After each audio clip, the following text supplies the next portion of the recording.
కోల్కతాలోని ఐపాక్ సంస్థపై దాడుల వ్యవహారంలో పశ్చిమ బెంగాల్ ముఖ్యమంత్రి మమతా బెనర్జీపై ఈడీ సంచలన ఆరోపణలు చేసింది.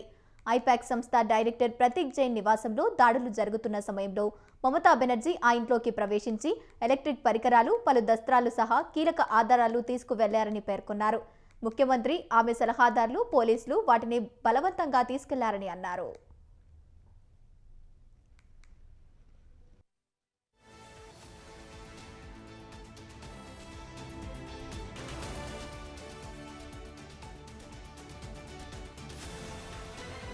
బొగ్గు అక్రమ రవాణా ద్వారా ఆదాయం పొందిన వ్యక్తులకు సంబంధించి కోల్కతాలో ఈ సోదాలు చేపట్టినట్లు ఈడీ వెల్లడించింది.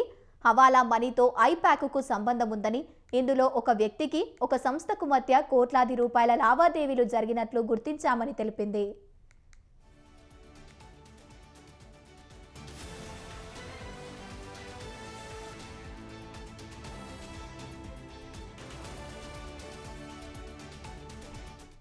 పెద్ద సంఖ్యలో పోలీసులు, అధికారులతో ముఖ్యమంత్రి మమతా బెనర్జీ ఐపాక్ డైరెక్టర్ నివాసానికి వచ్చారని తెలిపారు.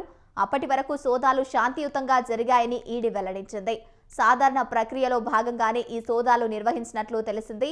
ఏ రాజకీయ పార్టీని, ఏ ఎన్నికను లక్ష్యంగా చేసుకుని ఈ సోదాలు చేపట్టలేదని స్పష్టం చేసింది.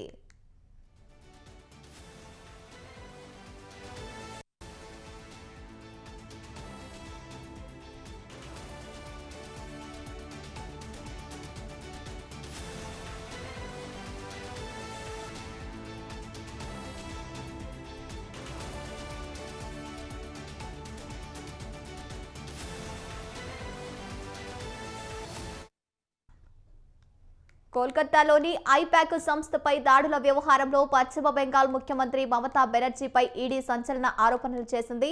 ఐపాక్ సంస్థ డైరెక్టర్ ప్రతీక్ జైన్ నివాసంలో దాడులు జరుగుతున్న సమయంలో మమతా బెనర్జీ ఆ ఇంట్లోకి ప్రవేశించి ఎలక్ట్రిక్ పరికరాలు, పలు దస్త్రాలు సహా కీలక ఆధారాలు తీసుకువెళ్లారని పేర్కొంది. ముఖ్యమంత్రి, ఆమె సలహాదారులకు, పోలీసులు వాటిని బలవంతంగా తీసుకెళ్లారని అన్నారు.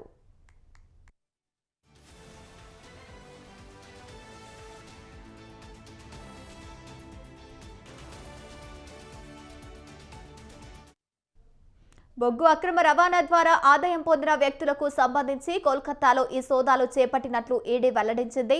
హవాలా మనీతో ఐపాక్కు సంబంధం ఉందని, ఇందులో ఒక వ్యక్తికి, ఈ సంస్థకు మధ్య కోట్లాది రూపాయల లావాదేవీలు జరిగినట్లు గుర్తించామని తెలిపింది.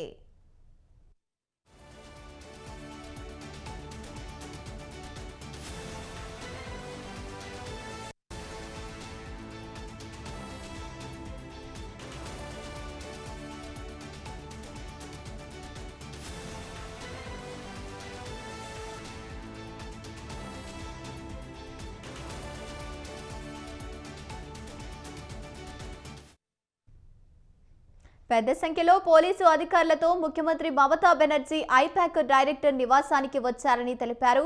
అప్పటి వరకు సోదాలు శాంతియుతంగా జరిగాయని ఈడీ వెల్లడించింది. సాధారణ ప్రక్రియలో భాగంగానే ఈ సోదాలు నిర్వహించినట్లు తెలిపింది. ఏ రాజకీయ పార్టీని, ఏ ఎన్నికను లక్ష్యంగా చేసుకుని ఈ సోదాలు చేపట్టలేదని స్పష్టం చేసింది.